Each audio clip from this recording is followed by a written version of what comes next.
Bonjour tout le monde, je suis très heureuse de vous retrouver aujourd'hui pour une nouvelle rencontre mensuelle Blogging Café. Blogging Café, pour les gens qui ne savent pas encore ce que c'est et qui assistent peut-être pour la première fois, est un projet événementiel que j'organise une fois par mois à la cafette de l'Institut français.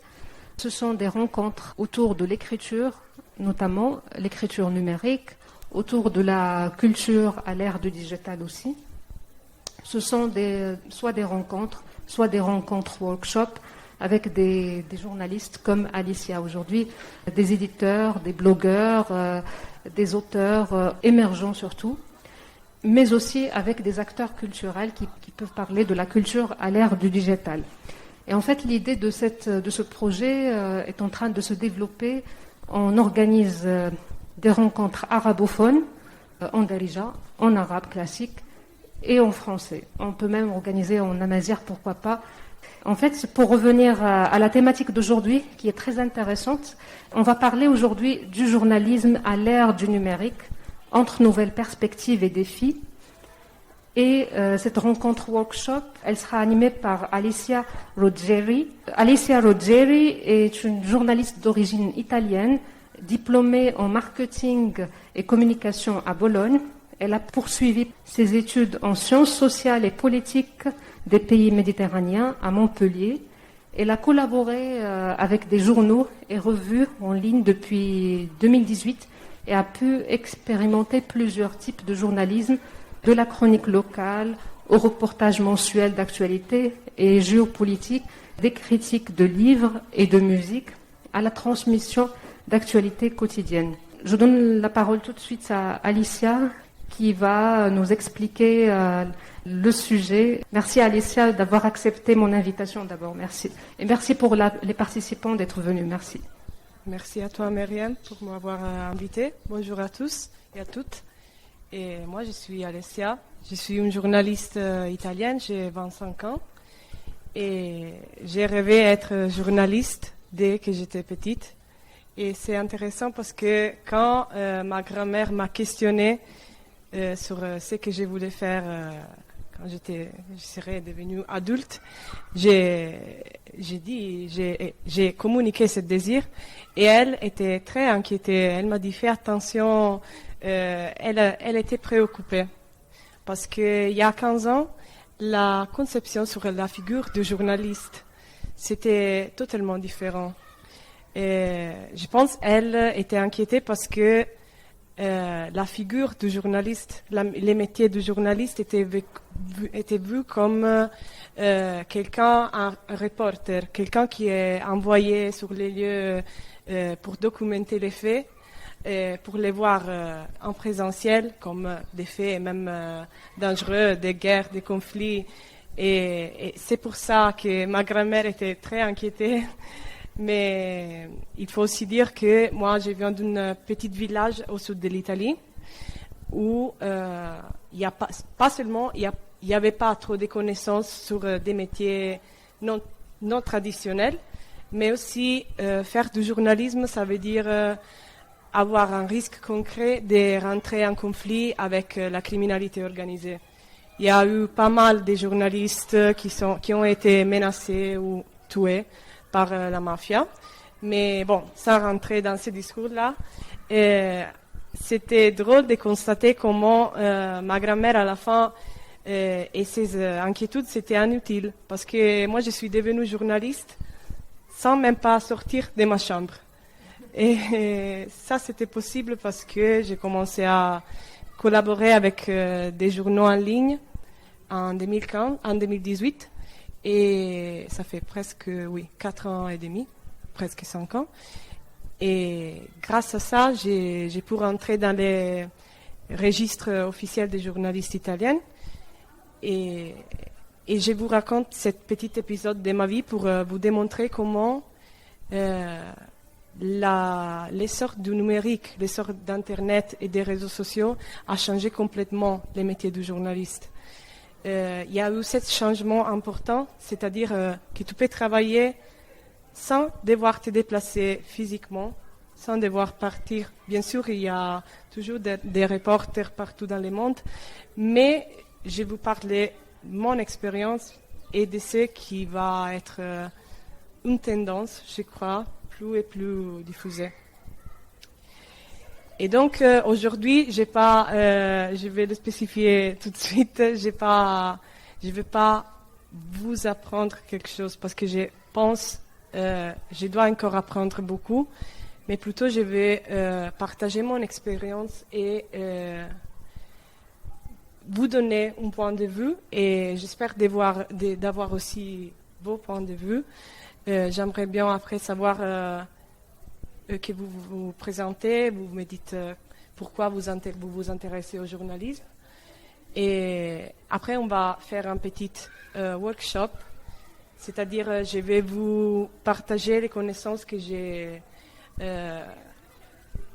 eues en travaillant en ligne sur c'est quoi un article fort en ligne, comment il faut l'écrire.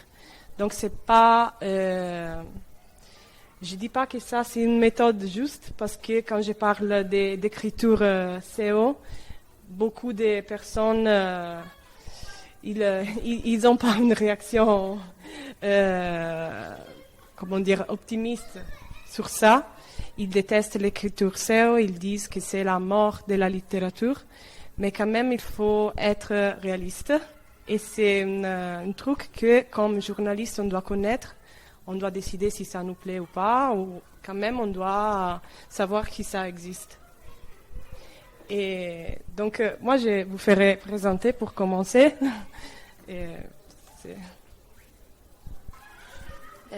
Bonjour, je m'appelle Tiffaine, enchantée de vous écouter. Je suis journaliste aussi à la base, même si en ce moment c'est un peu en stand-by, mais voilà, ça fait un peu plus de 10 ans que je suis journaliste, donc c'est à ce titre-là que votre expérience m'intéresse. Voilà, donc je suis très curieuse de vous écouter et puis d'en apprendre plus sur le SEO parce qu'effectivement, ça va être c'est un défi pour la profession que d'intégrer ces nouvelles normes d'écriture, même si parfois, effectivement, ça fait grincer des dents. Donc voilà, merci. Merci à vous. J'ai une belle responsabilité maintenant que je sais votre parcours. Okay. Alors, bonjour. Ravi d'être parmi vous. C'est aussi un grand honneur d'assister donc à cette rencontre. Alors, je m'appelle Yassine Hirwal, je suis professeur de français. Donc, le journalisme, c'est quelque chose qui m'interpelle parce que c'est grâce au journalisme qu'on arrive donc à être en contact avec le monde. Cette question de est-ce qu'on a le droit de poser des questions même si vous n'avez pas encore commencé votre... Bien sûr. Alors, j'ai déjà cette question de travailler sans se déplacer. Travailler sans se déplacer, est-ce que cela ne peut pas avoir un impact sur la crédibilité de l'information ? Donc, une personne qui se déplace sur les lieux, qui est en contact direct avec bien sûr, les événements qui sont encore chauds, n'est-ce pas ? Est-ce que le fait de travailler chez soi n'altère pas l'essentiel, ne change pas donc la valeur de l'information, justement ? Donc, c'est ma question. Pourquoi cette question, justement ? Parce que c'est en relation avec quelque chose que j'ai travaillé il y a très longtemps. J'ai travaillé sur la représentation du monde arabe dans la littérature française. Et j'ai trouvé une très grande différence entre les penseurs, les écrivains, les poètes qui se sont déplacés en Orient et qui ont vu avec l'œil et entendu avec leurs oreilles, n'est-ce pas ? Donc, pardonnez le pléonasme, mais qui ont vécu donc l'expérience de l'autre, et ceux qui sont restés chez soi et qui ont commencé à fantasmer, à imaginer donc des choses sur l'Orient. Le problème, c'est que, par exemple, si vous prenez une encyclopédie très connue dans la littérature française, c'est celle de Bartholomé. C'est une encyclopédie qui a été écrite dans les chambres, ça veut dire dans les bureaux. Et le problème, c'est que c'est une bibliothèque qui a nourri toute une littérature qui est venue après. Ça veut dire les écrivains qui sont venus après Bartholomé, ils ont vu donc l'Orient à travers ces écrits-là. Donc voilà le danger de cette littérature en chambre. C'est ce qu'on appelle la littérature en chambre.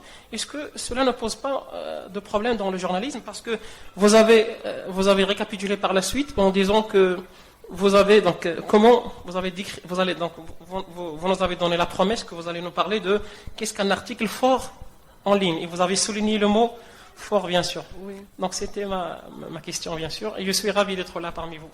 Voilà. Merci pour la question. Et tout à fait, vous avez raison.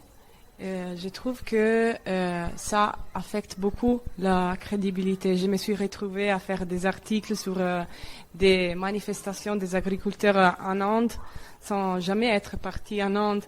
Et les processus entiers de la recherche de la nouvelle à la publication, c'est pas en ligne. Donc les risques, c'est vraiment de se détacher de la réalité. Et je trouve que de notre côté aussi, l'intérêt pour ce qui concerne les nouvelles est changé, c'est évolué. Les gens cherchent l'essentialité. C'est-à-dire que des reports de 4 pages, il n'y a qu'une niche de personnes qui vont les lire. Et ça, je le dis, je ne suis pas contente de ça. C'est tout à fait la réalité. Et donc, même la façon de faire, de publier des nouvelles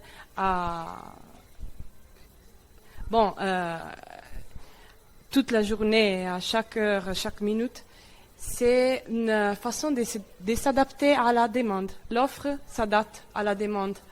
Et d'une quelque façon, ça, c'est pas positif. Mais c'est une réponse au fait que les papiers est en crise.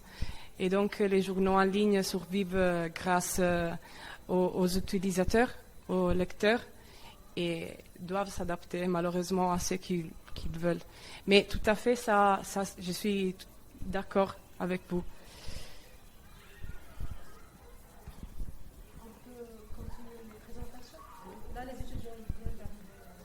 Bonjour, merci. Bonjour, je m'appelle Mohamed Lahour, j'ai 23 ans. À la base, je suis un prothésiste dentaire, mais depuis mon enfance, j'aime ce domaine d'audiovisuel et journalisme. Donc j'ai pris la décision d'étudier cette année le journalisme. Merci. Bonjour tout le monde, bonjour Alicia. Je suis Hamza Eraïs, j'y prends la licence en arabe. J'ai 22 ans, je suis un voix off. Et maintenant, je commence mon étude à l'ESPAV de l'audiovisuel. Bonjour, ça fait plaisir d'être avec vous là. Je m'appelle Mohamed El Arazi, première année de l'école ESPAV. Je travaille aussi au cabinet de M. le maire ici à Marrakech, côté communication. Voilà. Je suis Najwa Nwini, j'ai 20 ans. J'ai la première année à l'école ESPAV. Bonjour, je suis Shakib Karbouche, 20 ans. Je suis un étudiant en première année à l'école ESPAV. J'ai une vision de me spécialiser aux côtés d'audiovisuel. Bonjour, je m'appelle Tedrali Asma, j'ai 23 ans. Je suis en deuxième année de master en environnement et en première année de journalisme. Bon, journalisme, c'était toujours ma passion, c'est pour cela que je suis revenue pour l'étudier. Bonjour, je suis Websam Eshkli, j'étudie à ESPAV. Merci pour les présentations. Marwan, je crois que tu seras le dernier à te présenter. Alors, bonjour tout le monde. Comme vous avez dit, nous sommes tous ravis d'être ensemble aujourd'hui. Alors, du coup, c'est un sujet qui m'interpelle parce que j'écris un petit peu et en tout cas, depuis mon jeune âge, j'étais très curieux par le métier de journaliste. Et en plus, avec cette évolution à l'extrême du travail qui était censé être sur place dans les lieux, depuis son téléphone à partir de quelques vidéos qui sont... En tout cas, en fin de compte, ça sera toujours une chasse pour l'information. Et ça, c'est très excitant à propos. Voilà. Et merci. Merci à vous. Bienvenue. Et je disais que il y a eu pas mal de changements avec l'essor du numérique d'Internet. Et aujourd'hui, on va analyser un peu de ces changements. Je pense que... En fait, par rapport aux étudiants qui sont parmi nous, qui sont à l'ESPAV, qui est l'école supérieure de production presse et audiovisuelle, il y a des voix off parmi nous. Est-ce qu'il y a des journalistes justement numériques? Vous faites du numérique déjà ou du journalisme papier? D'accord, vous êtes en première année. Donc, on a un public de jeunes étudiants qui sont en train d'apprendre aussi. Je crois que cette thématique va leur intéresser. C'est ce que je voulais dire et on passe très vite à ton intervention. Merci, ça me fait plaisir. Et je disais que l'autre grand changement, c'était que maintenant l'information s'est démocratisée d'une certaine façon. C'est-à-dire que l'accès aux nouvelles, c'est gratuit la plupart des fois et c'est facile. Ça suffit d'ouvrir vraiment Facebook, Instagram et pour avoir toutes les nouvelles du jour. Et ça a ramené à un élargissement du public.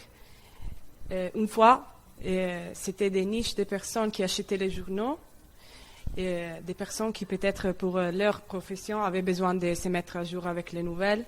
Maintenant, c'est vraiment un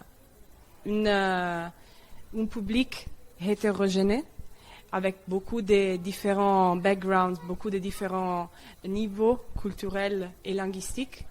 Et donc, bien évidemment, les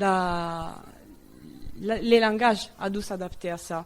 C'est-à-dire qu'on ne fait pas des articles très longs, on ne fait pas des phrases très compliquées, articulées, mais on part vers une écriture essentielle, simple. Et pour s'adapter, bien sûr, au public. Et aussi, l'effet, un côté que je trouve très intéressant, c'est l'effet que la diffusion des nouvelles est devenue horizontale, pas verticale. Si une fois on avait l'éditeur qui imprime les journaux et les lecteurs, maintenant n'importe qui peut partager une nouvelle sur Facebook. Et ça ramène pas mal de problèmes parfois, parce que je pense que vous tous avez déjà entendu parler des fake news. Les fact-checking, c'est devenu une option parfois. Et on est en train d'aller vers une époque de la post-vérité. Ça veut dire quoi? Ça veut dire que parfois les fake news ont un double avantage, on peut dire comme ça. Les premières, c'est d'inculquer aux gens une certaine idée en la démontrant à travers des faits. Et c'est pas important que ces faits ne sont pas réels, parce que les gens, même s'ils sont pas sûrs que la nouvelle s'est vérifiée à une bonne source, ils veulent entendre ça. Comme par exemple, moi je suis convaincue qu'il y a les extraterrestres et à la nouvelle qu'il y a une UFO sur Marrakech aujourd'hui à midi, je ne vais pas me questionner si c'était un avion, si c'était un satellite, si c'était quelque chose d'autre. Je vais plus facilement croire à cette nouvelle. En fait, les fake news sont non pas un public vaste, ce sont ciblés pour certains publics qu'on sait déjà qui va comprendre, qui va absorber la nouvelle, qui va absorber l'information qu'on va lui donner. Et aussi, la deuxième utilité des fake news, on peut dire comme ça, c'est économique. C'est-à-dire que beaucoup de journaux, je vous parle des...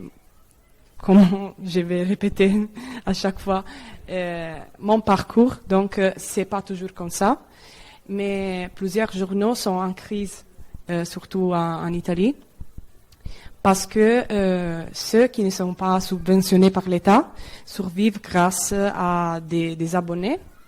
Et comment vous pouvez imaginer, les gens ne sont pas habitués à payer des services en ligne. Donc, parfois, vous ouvrez les New York Times, il te propose un petit supplément à $1 pour avoir plus de nouvelles. Vraiment peu de gens sont abonnés.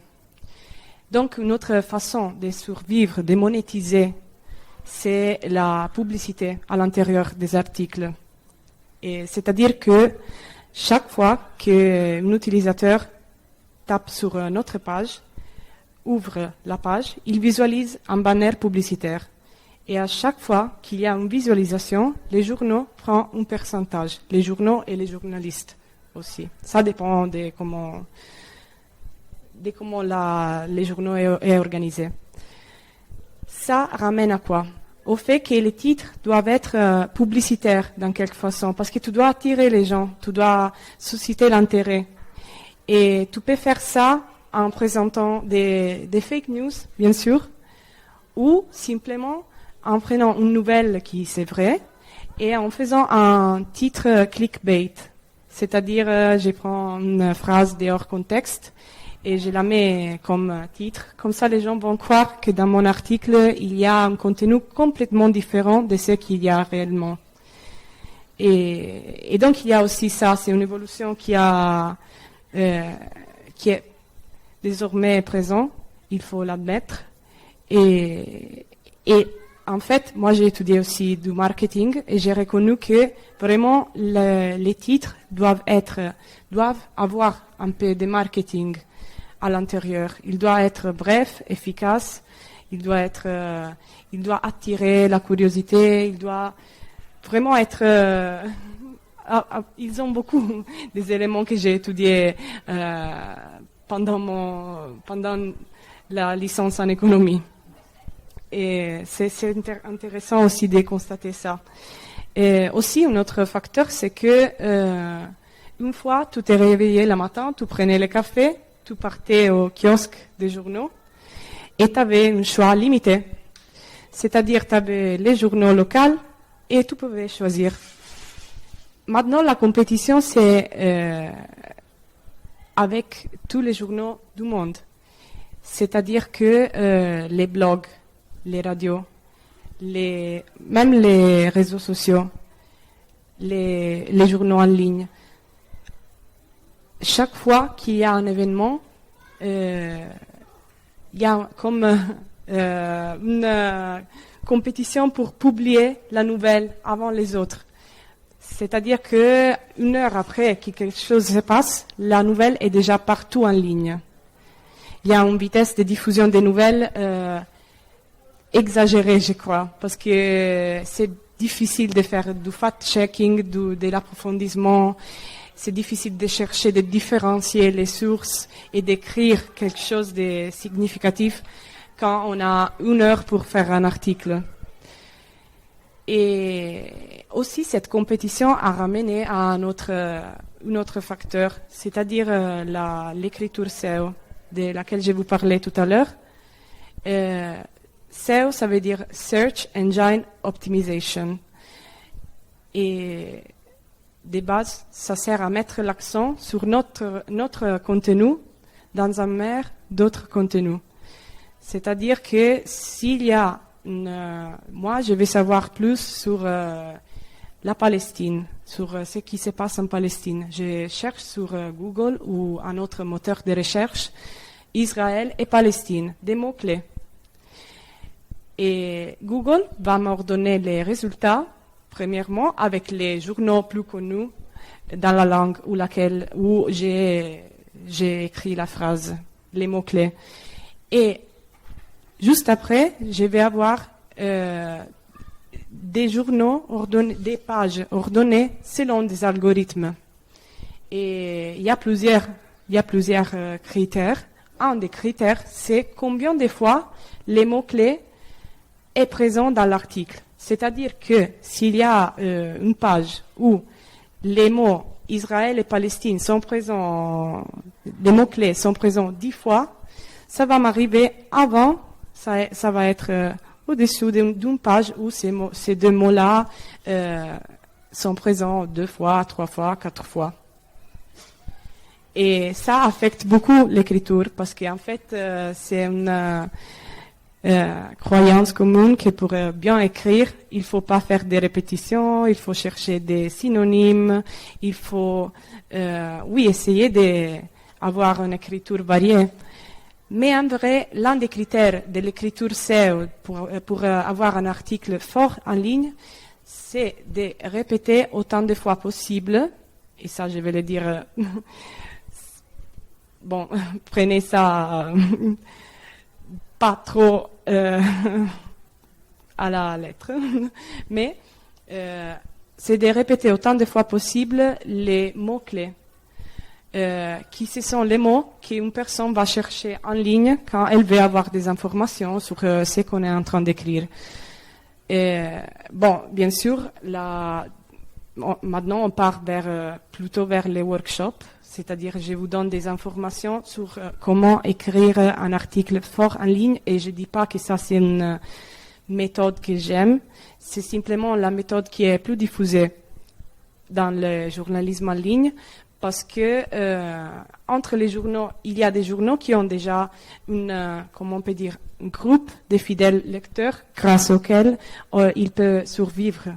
C'est-à-dire qu'ils sont sûrs qu'il y a un certain nombre de personnes qui vont ouvrir la page, qui vont visualiser, qui vont s'abonner. Il y a des autres journaux qui doivent un peu, chercher de se créer cette groupe-là, chercher de se créer la crédibilité de laquelle on parlait avant, et à travers ces méthodes-là. Donc, je vais vous apprendre ce que j'ai appris pendant ces années, mais bien sûr, c'est pas une leçon que je vais vous donner. Je vais spécifier ça, je vais savoir vos opinions aussi, et n'hésitez pas à m'interrompre si vous voulez faire des remarques. Et donc, comme j'ai dit, les tips pour écrire un article fort en ligne, ce sont avant tout choisir des mots-clés. Vous verrez que sur WordPress ou des autres plateformes qui sont utilisées par les journaux en ligne, il y a déjà des, on peut dire des systèmes qui te donnent des instructions sur comment tu vas rédiger l'article. Comme il y a déjà des on peut dire les systèmes même t'adressent à écrire pour faire un article fort en ligne. Mais dans tout cas, je vais vous dire quelques suggestions. Alors, choisir les termes clés, les mots-clés, c'est essentiel. Ça doit être dans les titres, ça doit être dans l'article plusieurs fois. La difficulté du journaliste, je trouve aujourd'hui, c'est de trouver un équilibre entre cet type d'écriture et une écriture bien faite. Parce qu'on risque si on répète les mots 15 fois, on risque que ça va être remarqué par les lecteurs et de vraiment avoir une baisse de qualité aux yeux de nos clients. Donc, normalement, ça dépend de la longueur de l'article, mais une moyenne de 6-7 fois. Moi, je vais répéter donc Israël et Palestine si mon article traite d'Israël et Palestine. Aussi, une autre suggestion, c'est de faire des sous-paragraphes, parce que Si les lecteurs suivent notre article sur l'ordinateur ou encore pire, sur les portables, on ne peut pas faire des articles très longs sans aucun sous-paragraphe. Les gens vont se perdre. Donc, si le texte est très long, essayez de ne pas faire des textes trop longs. Et si le texte est très long, les partager en sous-paragraphe. Normalement, la structure, c'est que l'introduction, il y a comme une introduction. Vous savez que le journalisme doit répondre un article doit répondre à des questions. Who, what, when, why and how. Et normalement, ça doit être présent dans l'introduction. On doit décrire ce qui s'est passé, l'événement, mais sans tout dévoiler. Parce que le lecteur doit être amené à continuer notre article. Donc l'introduction, ça donne comme une idée et ça doit comme intriguer l'utilisateur. Après, on passe à la partie centrale, les corps du texte, où on explique ce qui s'est passé précisément, en présent les sources. Et ça dépend des journaux pour lesquels on travaille, mais la conclusion peut avoir des réflexions du journaliste sur l'actualité, peut avoir des considérations, généralement, je termine avec comme une phrase à effet qui laisse les lecteurs à réfléchir, qui donne celle qui pousse à s'informer plus sur un certain événement. Et bien sûr, un discours à part doit être fait pour les titres. Comme je vous ai dit, les titres normalement doivent être un peu publicitaires. Une bonne technique que vous allez trouver partout en ligne, c'est de mettre les macro-arguments, macro-sujets, 2 points et une phrase qui explique, une petite phrase, pas trop longue, qui explique ce qu'il s'est passé. Comme par exemple, manifestation en Colombie, les gens retournent dans les places, les places éclatent après que la police a tué un homme. 2 points, donc macro-sujet, 2 points et spécification de ce qui s'est passé. Ou sinon, des métaphores, des jeux de mots qui sont plus difficiles à faire si une personne est débutante et qui ne sont pas toujours acceptés dans les journaux, surtout les plus sérieux, et qui ne sont pas professionnels parfois. Donc, je dirais plutôt, oui, soit cette méthode, soit une question qui peut intéresser le lecteur. Et je trouve que tout ça, en vrai, c'est une chose qui devient mécanique avec l'expérience, le temps, ça devient un peu automatique. Même écrire selon l'écriture SEO, à la fin devient un peu la seule manière dans laquelle on écrit. C'est triste à dire, mais ça devient naturel. La chose plus difficile, selon moi, c'est de chercher la nouvelle. Parce qu'en fait, on doit trouver un contenu qui n'a pas été traité par d'autres journaux. Ça, c'est impossible, notamment. Mais on doit chercher de trouver quelque chose d'original qui peut intéresser à plus de gens possible et qui doit ajouter des connaissances. Ça ne doit pas être trop général. Donc, trouver la nouvelle, c'est la partie plus difficile.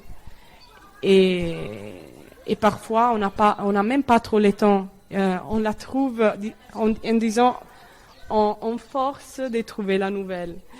Mais selon mon expérience, le futur de ça, c'est Instagram. C'est-à-dire que, surtout pour ceux qui étudient audiovisuel, qui s'intéressent à l'audiovisuel, les gens cherchent de plus en plus comment je disais, l'essentialité de la nouvelle. Ils cherchent des graphiques amusants, des images, ils cherchent les couleurs, ils cherchent la nouvelle présentée dans une manière brève. Toujours, je pense que le lecteur, en moyenne, veut il ne veut pas avoir un rapport de 4 pages, mais il ne veut pas arriver à un dîner avec les amis sans savoir ce qu'il s'est passé. Donc, de base, c'est ça. Je trouve que sur Instagram ou sur Twitter ou sur Facebook, il y a pas mal de pages qui ont commencé, journaux, influencers, activistes, qui ont commencé à créer comme des nouvelles sources d'information. Et moi, toujours, j'ai parté par Instagram, par exemple. Quand je devais trouver une nouvelle, je voyais des pages d'information que je suis, des activistes. Je voyais de quoi ils parlaient dans les jours où je devais écrire l'article. Et j'ai cherché des approfondissements après, en ligne, pour vous dire. Après, pas seulement les social networks, ce sont la source des nouvelles, des informations, de ce qui se passe, mais les choses se passent directement sur Instagram. Par exemple, il y a 2 personnages célèbres qui s'échangent des phrases. Il y a quelqu'un publie quelque chose. Ça se passe toujours. La vie est en train de se déplacer même en ligne. Et en fait, par exemple, on peut parler de Donald Trump, des déclarations qu'il a fait sur Twitter. Seulement en suivant son Twitter, tu avais les nouvelles pour une semaine. Seulement en suivant ce qu'il dit, ce qu'il fait, ce qu'il pense. Il les publie toujours sur son Twitter. Il publiait avant d'être bloqué sur son Twitter. Et en suivant seulement ça, tu pouvais avoir des nouvelles à partager. Maintenant, on parle d'une façon très matérialiste. Vous voyez, moi, je vous parle un peu de comment concrètement on travaille en ligne sur mon type de journalisme. Bien sûr, je vais écouter vos expériences et je vais écouter vos remarques. Et si vous avez quelque chose à dire, je vous passe la parole. Sinon, on peut essayer, je vous propose essayer de faire quelques titres. Je vous donne des petits articles à lire. Et vous... Juste une petite... je veux juste rebondir sur les pages Instagram que tu viens de dire. En fait, on remarque de plus en plus que les pages des stars, des célébrités, ils sont une source d'information parce qu'ils parlent comme ça, ils sont partis en vacances, ils ont voté, ils ont fait ça. Et en fait, maintenant, ça devient... c'est banal, mais ça devient de l'info pour certains journaux que telle personne, il a publié un post ou une story sur son Instagram pour dire que ça et ça... On s'en fout, elle n'est pas le centre du monde. Mais en fait, comme elle est une star, donc c'est un événement qu'on doit connaître aussi. Je ne sais pas si vous avez remarqué ça, dernièrement, ça se fait de plus en plus. Et parfois, ça me dérange aussi parce que je vois des choses, par exemple sur Instagram, j'ouvre des pages des journaux en ligne et je trouve la nouvelle transférée sur Instagram sur les journaux. Et ça me semble comme s'ils ne savent pas que nous aussi on a Instagram, nous aussi on voit les vidéos. Et il n'y a pas cette nécessité de transférer ce qu'on a déjà vu. C'est un peu un truc d'ingénuité, je crois. Mais c'est aussi, je trouve, un enjeu de la chasse aux nouvelles de laquelle j'ai parlé tout à l'heure. Il faut vraiment trouver les nouvelles, plus qu'on publie, plus qu'on partage sur les réseaux sociaux, plus qu'on monétise. Et donc c'est aussi une conséquence de ça, je trouve, de chercher les nouvelles même s'il n'y a pas de nouvelles. Oui.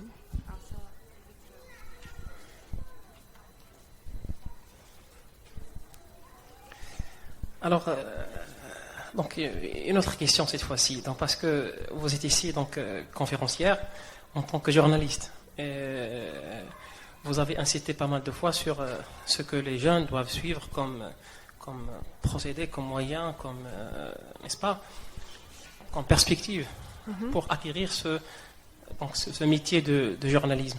Mais vous dites dans votre intervention que le journalisme à l'ère de la numérisation, à l'ère du numérique, est devenu donc, ça permet une démocratisation, c'est déjà quelque chose de bien. Mais ce qui m'a vraiment donc interpellé un peu, c'est le mot facilité. C'est devenu facile. Donc, Oui. on vient de le dire, donc mademoiselle la modératrice tout à l'heure, ça veut dire n'importe qui peut devenir ou peut porter la casquette de journaliste. Alors que ce que j'aimerais maintenant savoir, quel est le profil d'un journaliste aujourd'hui? Parce que déjà vous avez parlé du style, vous avez dit que vous n'êtes pas appelé à rédiger un texte avec un style vraiment raffiné. Le choix des mots doit être bien sûr sobre. Vous avez dit aussi qu'on doit être essentialiste, ça veut dire chercher l'essentiel. Oui. C'est comme si on est là au service d'un consommateur, n'est-ce pas? C'est un journalisme qui, je dirais pas qui cherche la facilité, mais c'est un journalisme qui prend plus en considération donc l'intérêt et les goûts de l'autre, n'est-ce pas, que ses propres caractéristiques, parce que dans le passé, c'était les lecteurs qui étaient appelés à faire un effort pour comprendre ce que disent les grands journalistes. Aujourd'hui, c'est comme si le journaliste, n'est-ce pas, il essaie de s'approcher le maximum de son lecteur. Bien sûr, vous avez parlé de la concurrence, une concurrence farouche, parce que à l'époque, c'était une concurrence locale, à l'ère de donc la presse papier, mais aujourd'hui avec la presse numérique, c'est devenu donc une concurrence donc un peu très grande.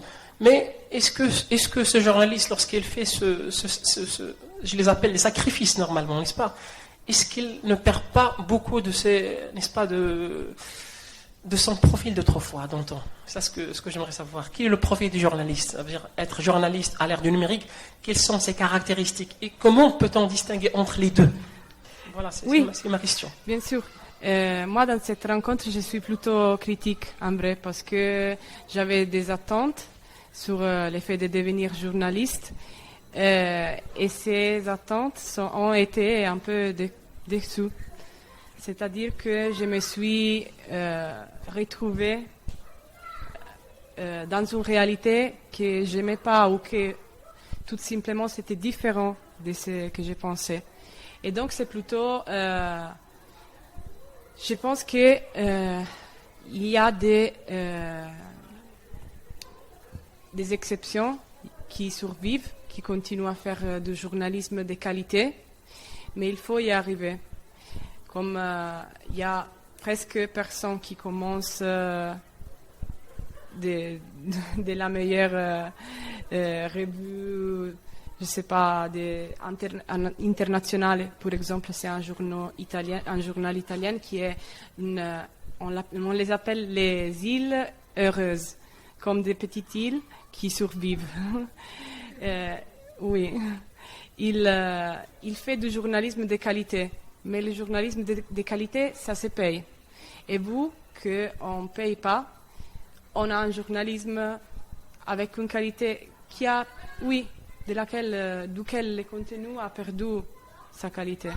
Donc, soit ces mécanismes qui est un peu capitaliste, on peut dire, sans partir trop loin, soit ces mécanismes changent, soit on a la qualité pour laquelle on paye. C'est-à-dire, il faut parfois, selon moi, prendre la parole même pour réfléchir sur ces types de changements et surtout pour se rendre compte de comment il y a une nécessité de donner des fonds, de subventionner, de changer ce système-là. Et aussi, il y a une nécessité pour les gens de prétendre une information vérifiée, de prétendre des sources sur lesquels on peut faire confiance. Par exemple, une chose qui m'a choquée, en Italie, en Sicile, il y a eu 250 000 doses de vaccins qui sont restées dans les frigos parce que les gens ne voulaient pas faire les vaccins. Ils avaient les droits, mais ils n'ont pas profité. Parce que les journaux, ils ont commencé avec des titres sensationnalistiques, des titres exagérés, en disant que les vaccins AstraZeneca provoquaient des maladies cardiovasculaires, quand en réalité c'était seulement un cas sur 1 million. Et les gens ont eu peur. La rumeur, en fait, qui a manipulé les gens. Oui. Et donc, ça peut créer même du désordre. C'est vraiment un risque, parce que si les journaux continuent comme ça, avec ces types de titres, avec ce type de journalisme, on va vraiment avoir un problème d'ordre social, je trouve, d'ordre social. Oui, oui, oui, tout à fait. Oui. J'ai une petite question. Oui. On sait bien que avant la source d'information, c'était les radios, les journaux écrits. Avant cette numérisation, cette révolution. Maintenant, on vit cette révolution numérisée de presse. Est-ce que un jour, il n'y aura pas de chaîne télé et des radios? Est-ce qu'il faut vraiment préparer un journaliste au futur qui sait bien s'adapter à cette numérisation, à écrire, à spécifier des publics, à écrire pour un public sur des sites web et Instagram et tout? Parce que je peux prendre un influenceur sur Instagram, il peut faire passer des messages mieux qu'un journaliste. Est-ce que il faut travailler sur ça ou quoi? Voilà, c'est ça la question. Bon, ce que tu viens de dire, ouais, ce que tu viens de dire, c'est très intéressant et on a fait ces réflexions avec mon frère il y a quelques mois. Et en fait, moi, peut-être que moi je suis trop romantique, mais je vais croire qu'il y a encore qu'il y a encore des niches de gens qui cherchent une certaine qualité, un certain type de contenu. Et par exemple, les podcasts sur Spotify nous démontrent que il y a quand même des gens qui cherchent même ça peut être une évolution de la radio, et qui cherchent plutôt, je dirais que plutôt que on peut dire que ils vont s'évoluer, les moyens de communication, les médias vont s'évoluer, je trouve. Même la télé, il y a pas mal, et si ça va disparaître, on parle de vraiment un horizon très loin. Au moins, ça c'est mon opinion, mais je vais bien savoir ce que vous pensez. J'ai une question, s'il vous plaît. Oui. Au niveau de bénéfices, madame, est-ce que les revenus de pub sont suffisants pour s'élargir? Non, franchement. Non. En vrai, donc, il n'y a pas d'autre solution pour gagner de l'argent Ça dépend de la taille du journal. Par exemple, pour moi, c'était pas du tout suffisant. On parlait de quelques centimes pour chaque visualisation. Et 600 visualisations, t'es ramené 2 euros, 20 dirhams. Donc, vous imaginez que travailler toute une après-midi sur un article devient une chose qui ne convient pas, parce qu'en fait, ça convient plus de se trouver un autre travail. Et la solution, ça pourrait être,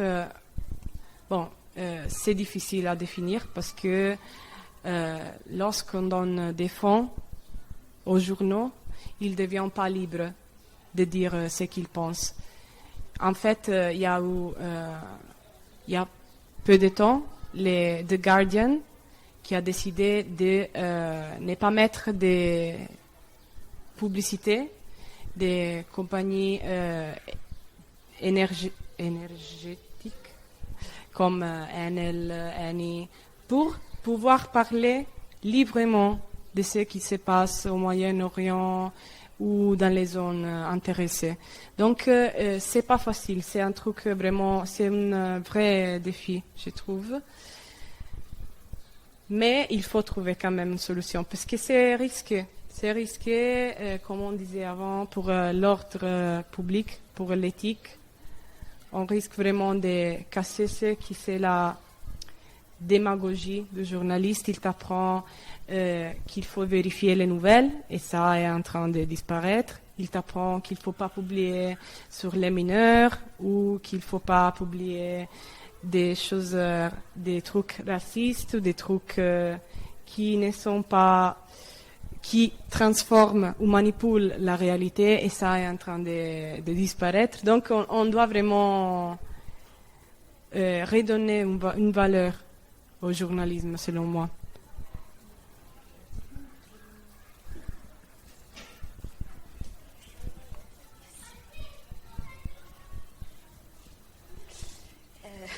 Ça m'a inspiré plein de choses, ce que vous avez dit. En fait, on n'a que 10 ans d'écart, mais du coup, moi, quand j'ai été... Enfin, donc j'ai 35 ans, mais quand j'ai été formée au journalisme, il y a un peu plus de 10 ans maintenant, on n'avait pas encore fait cette bascule vers le numérique, et donc je me sens vraiment vieille école, mais du coup, ce que je constate, moi, et qui m'interroge et qui me fait peur aussi, c'est que on n'arrête pas de dire qu'on est dans un monde où on est surinformé, où on est dans un flux constant, et c'est vrai avec le numérique, ce qui entraîne un tas de conséquences. Par exemple, une course au scoop qui a toujours existé, mais qui est démultipliée par la force de la technologie. Mais on est pour moi surtout dans une période de surcommunication. Et il y a une confusion des genres, et qui, à mon sens, est vraiment dangereuse. Les influenceurs, les blogueurs, voilà, même des activistes avec la meilleure volonté du monde ne sont pas des journalistes, ne font pas le travail journalistique qui implique de rechercher l'information, alors avec une source qui est plus ou moins proche du dossier qu'on va traiter, qui demande de vérifier l'information, il faut encore avoir le temps de le faire effectivement, et de mettre en perspective, par rapport à un contexte plus global, une information. Et ça, quand on est influenceur ou peu importe le nom que ça prend, il y en a qui le font. Je dis pas, je veux dire, il y a des gens qui le font, mais globalement, c'est pas ça. En fait, on fait passer des messages, et quelqu'un l'a dit tout à l'heure, les influenceurs peuvent faire mieux passer le message que des journalistes. Oui, c'est vrai, mais ils font passer un message, ils communiquent éventuellement une information, un message, un point de vue. Là où théoriquement le journaliste est censé apporter des clés de compréhension d'un sujet ou du monde qui nous entoure. Et pour moi, c'est deux choses fondamentalement différentes. Et je pense que là, on est dans un petit mélange, un petit magma. Oui. Et ça doit, je pense que ça va évoluer, tout ça va décanter, mais du coup, oui, c'est pas évident aujourd'hui d'avoir des repères et de fixer des nouvelles règles, peut-être de journalisme, enfin pour pratiquer dans ce milieu-là. Ouais. Mais par rapport à votre pratique du coup du numérique, est-ce que par exemple vous parliez donc au début de faire du journalisme depuis chez soi sans bouger. Est-ce que par exemple vous êtes amené à travailler avec tout ce qui, alors c'est quelque chose que j'ai découvert il n'y a pas très longtemps parce que personnellement je travaillais pas du tout avec ça, ce qui s'appelle le journalisme avec les sources ouvertes, le journalisme OSINT. Je ne sais pas si ça vous parle, c'est en gros utiliser tout ce que la technologie permet de mettre à disposition des journalistes en source ouverte. Enfin, ça peut être un tas de choses, de l'exploitation de la carte Google Maps à des choses beaucoup plus sophistiquées. Est-ce que c'est quelque chose avec lequel vous travaillez? Alors, avant, je voulais répondre à votre remarque en disant que oui, je suis d'accord. Le problème, c'est que, d'un certain point de vue, l'effet que même des figures qui ne sont pas des journalistes essayent de faire de l'information, ça t'oblige à t'intéresser de l'actualité. Parce que si tu scrolles sur Instagram et tu te trouves devant un influenceur qui dénonce une certaine injustice ou une certaine situation, tu dis, il dit quoi? Même si tu les suis pour des autres raisons, tu dis, ah, il dit quoi? Tu t'es ramené à t'informer. Il faut aussi dire que selon les gens qui te suivent, tu reçois une information différente. Parce qu'il peut y avoir l'influencer qui est pro-Biden ou pro-Trump. Et donc, c'est une information déjà pas objective. C'est déjà à travers la lentille de quelqu'un d'autre. Et pour ce qui concerne des outils de recherche plus développés, oui, je les ai utilisés. Je dois dire, j'ai collaboré avec une revue mensuelle et là, j'avais beaucoup de temps pour approfondir. J'ai produisé des choses plus meilleures, tout à fait. Mais dans les contextes du journalisme que j'ai fait dernièrement, c'est-à-dire l'actualité de chaque jour, j'avais pas trop le temps. Simplement, ce que je faisais, et c'est vraiment dur à admettre, mais c'est ça, c'est la réalité. J'ai regardé comme sur Instagram ou des autres journaux.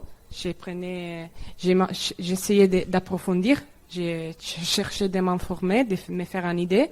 Et après, j'ai rédigé un article. De base, je prenais des morceaux et je cherchais de les réadapter parce que j'avais comme 1 heure pour faire un article.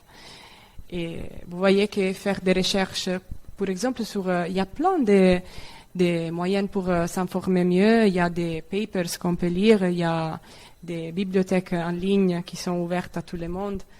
Mais ça, c'est un type un peu de journalisme plus sur les reports. Et j'ai travaillé sur ça et j'ai utilisé ça, mais pendant le journalisme que j'ai fait dernièrement, non. Alors, en fait, il y a 3 petits articles.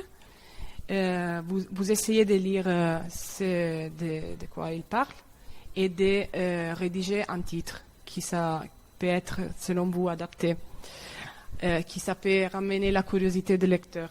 Et après, il y a des informations et vous devez essayer de rédiger un article.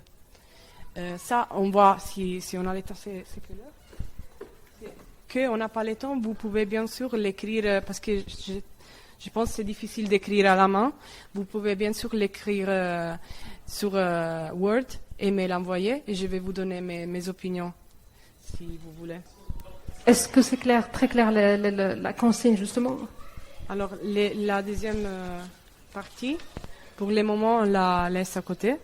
Ça, c'est des informations, oui, un peu essentielles pour rédiger un article, un petit article. Et ça, on va le faire après. D'accord. Alors, pour les premiers textes, on a Syrie et le nouveau président est, qui c'est un titre que je trouve ça peut fonctionner, et parce que ça ramène à savoir plus, donc à ouvrir, à taper sur la page, mais en même temps, ça peut avoir la criticité de ne pas donner une vraie nouvelle, dans le sens où on dévoile presque rien. Mais c'est même un peu ironique parce que, comment on l'a vu, le nouvel président, c'était obvious. Et il a gagné avec 95 des pourcentages. Donc, ça peut fonctionner. On a, sinon, en Syrie, les fichiers de la mascarade présidentielle sont bien visibles. Ça aussi, c'est un très bon titre. Ici, on ne l'a pas.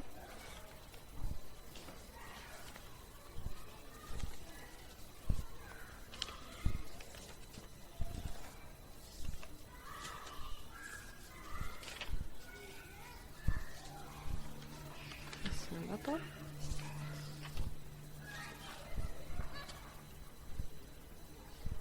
Bachar al-Assad continue sa présidentialité avec 95% des voix. Et ça aussi, c'est un très... Je trouve que c'est un très bon titre.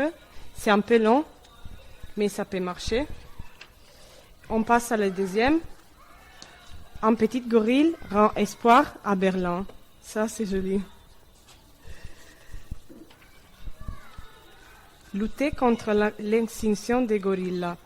Ça, je trouve, ça donne un peu... c'est pas vraiment la nouvelle, ces titres-là. Ça exprime pas vraiment la nouvelle parce que là, on parle de la naissance d'un gorille dans les eaux de Berlin. Et donc, lutter contre l'extinction des gorilles, c'est un peu, je trouve, général. Je vous donne des tips. Après, c'est mon opinion en fait. Je vais pas. Nouveau-né des gorilles aux eaux de Berlin. Oui, ça c'est essentiel. C'est cool. Les gorilles en voie de disparition aux eaux de Berlin. Et ça aussi, c'est un peu un titre, on peut dire, qui s'éloigne un peu de la nouvelle. Mais en même temps, je trouve que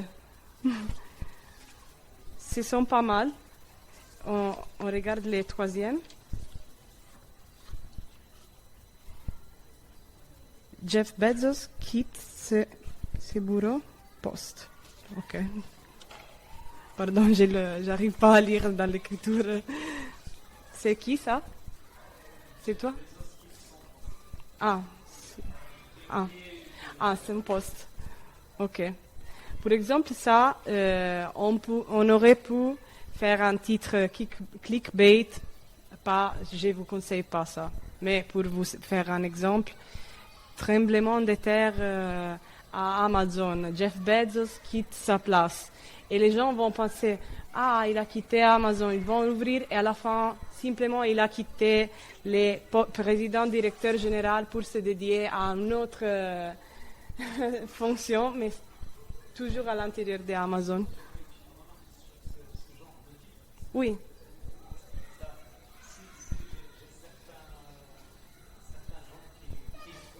Mm-hmm.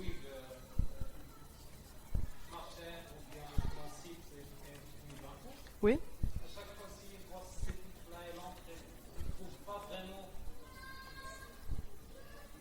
Oui. Exactement. En fait, ça s'est fait sur des pages qui n'ont pas une bonne qualité, normalement. Et l'intérêt, je ne vous conseille pas du tout de faire ça, mais c'est pour vous faire un exemple. Et ce n'est pas éthique de faire ça. Parce que tu ramènes les gens à croire une chose et après c'est une autre chose. Mais l'intérêt de ce type de titres, c'est que même un pourcentage des gens qui voient par hasard sur Facebook les titres ouvrent et après, même s'ils ne vont pas retourner, il y en aura des autres et des autres et des autres. Donc c'est pas un journalisme qui cible à se créer des fidèles lecteurs. C'est plutôt un journalisme qui cible la monétisation. C'est ça. Et qui triche un peu. Quoi? Et qui triche un peu. Oui. Jeff Bezos vers une nouvelle ère. C'est intéressant.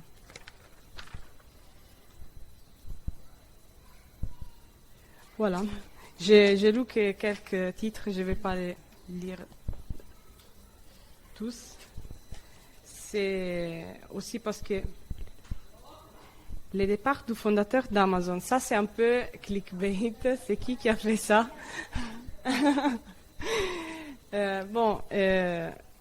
Oui, en fait, qu'est-ce qu'on comprend de ces titres-là? Que le chef d'Amazon va quitter Amazon.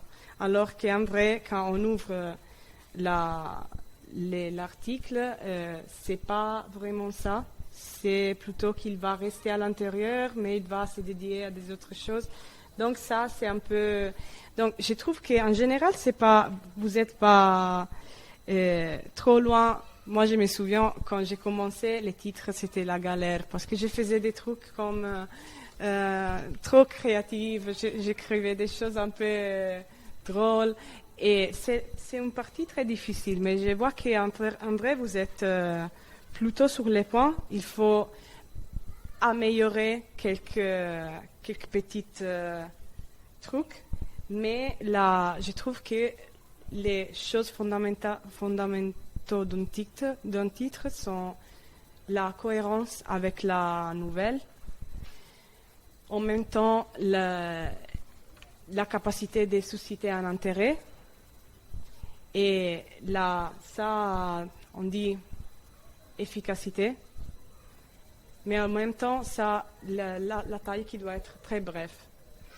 Et ici, on n'a pas de titres trop longs, j'ai remarqué. Par exemple, lui, un nouveau roi en Syrie. C'est très bref comme titre quand même. Un zoo au Berlin. Pardon? Sauf une espèce menacée en Afrique. Amazon perd son président-directeur. Voilà. Oui, ce sont tous des titres brefs qui, dans la majorité des cas, sont concentrés sur la nouvelle. Et parfois, par exemple, ici, un nouveau roi en Syrie, ça s'éloigne un peu parce qu'en fait, c'est les mêmes, mais les mêmes rois qu'il y avait avant, mais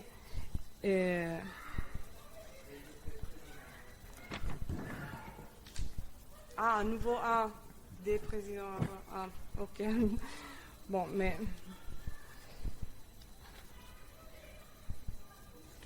oui.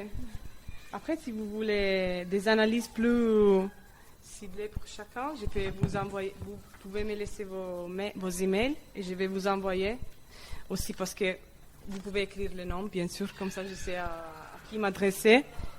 Aussi parce que comme ça, vite fait, c'est pas facile de donner une analyse. Et maintenant, si vous voulez, on peut se déplacer sur l'article. Je vous conseille de ne pas de suivre la structure que je vous ai dit. Donc, une introduction, corps du texte dans lequel vous allez approfondir un peu, et conclusion, mais de ne pas partir trop loin avec des réflexions, de rester bien concentré sur la nouvelle. Et vous pouvez, les titres normalement, ça s'est fait, ça peut sortir tout au début et ça peut sortir à la fin. Ça dépend. Parfois il y a l'inspiration au début et parfois à la fin, avec la réflexion finale, on a une idée des titres.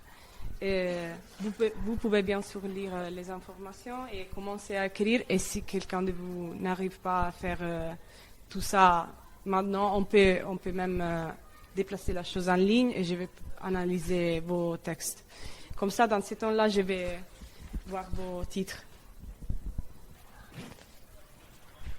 En tout cas, pour terminer, je vais vous dévoiler les 3 titres des articles que je vous ai donnés. Les premières, c'était Syrie, Bachar al-Assad réélu par un nombre absurde de lecteurs. Comme ces titres-là, ça prend clairement une position. Et même l'article, ça prend clairement une position.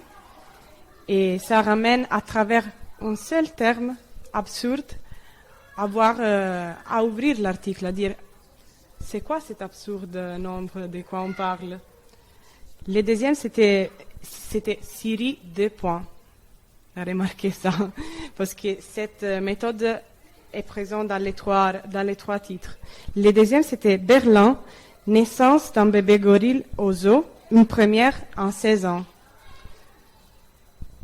Et à la fin, la nouvelle est toute dévoilée ici. Je pense que c'est strictement lié au moment où la chose se passe et il n'y a pas de gens qui vont chercher naissance d'un gorille au zoo de Berlin.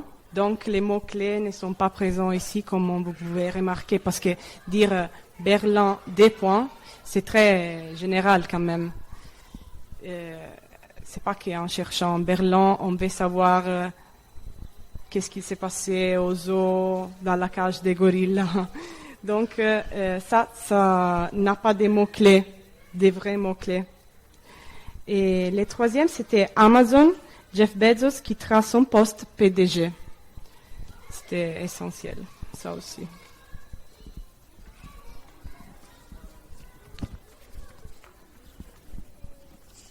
Oui, il y a une dernière question, je crois. Donc, si je comprends bien, plus le sujet va être spécifique, par exemple la naissance au zoo de Berlin, plus le mot-clé utilisé dans le titre doit être large pour qu'un maximum de gens puissent tomber dessus par hasard, en gros, rien qu'en tapant Berlin, c'est ça? Est-ce que j'ai bien compris? Alors, en vrai, les mots-clés, ça sert seulement pour se positionner dans les recherches Google. Vu que probablement il y aura personne qui va chercher cette nouvelle, ça c'est pas nécessaire de saisir un mot-clé parce que dans tout cas cette nouvelle va disparaître entre les mers des nouvelles dans 1 heure. C'est seulement une communication instantanée. Et donc là, en vrai, plus c'est spécifique le sujet, plus on doit trouver comme des phrases très brèves qui expriment ces sujets. Par exemple, ou bien on peut utiliser des macro-thèmes. Par exemple, changement climatique, 2 points. Là, les plages de Bali vont disparaître. Mais là, on risque qu'en cherchant changement climatique, il y a tellement de résultats que notre article va se perdre. Donc, oui, c'est la partie plus compliquée, choisir un mot-clé. Aussi parce que dans le même journal, parfois, tu ne peux pas répéter trop, des fois, les mêmes. Comme tu ne peux pas choisir changement climatique pour chaque article. Donc, il faut vraiment travailler sur ça. Au niveau des mots-clés, ici, dans vos titres, on ne les a pas. Parce qu'en vrai, les 3 nouvelles que je vous ai données, c'était vraiment essentiel. C'était des nouvelles 12 jours. Donc, c'était très bref. Et ce ne sont pas des trucs que les gens vont chercher après. Et donc, c'est compréhensible qu'il n'y a pas des mots-clés spécifiques. Mais bon. Merci à vous. Pour les étudiants, j'espère que c'était clair, l'exercice des titres. S'il y a des remarques. Pour la rédaction de l'article, ça va prendre plus de temps que les titres, ça c'est sûr. Oui. Donc, je crois qu'on va laisser l'exercice. Je vais peut-être récupérer vos emails de votre prof, Abdellatif, et après je vais les communiquer bien sûr à Alicia. On va boucler, je crois, cette rencontre atelier. Je tiens à remercier encore les étudiants qui se sont déplacés ce samedi après-midi, bien sûr les autres participants pour avoir fait le déplacement. Et bien sûr, mon intervenante et mon invitée Alicia Ruggeri. J'espère que j'ai bien prononcé son nom de famille, oui. surtout. Et en fait, on a appris beaucoup de choses, bien sûr, mais bien sûr, on doit continuer à creuser encore la chose. Oui, et c'est une évolution continue, donc il faut vraiment se mettre à jour. Et merci à vous tous. C'était un honneur. J'espère de vous avoir dit des choses intéressantes, de vous avoir un peu inspiré. Et merci encore.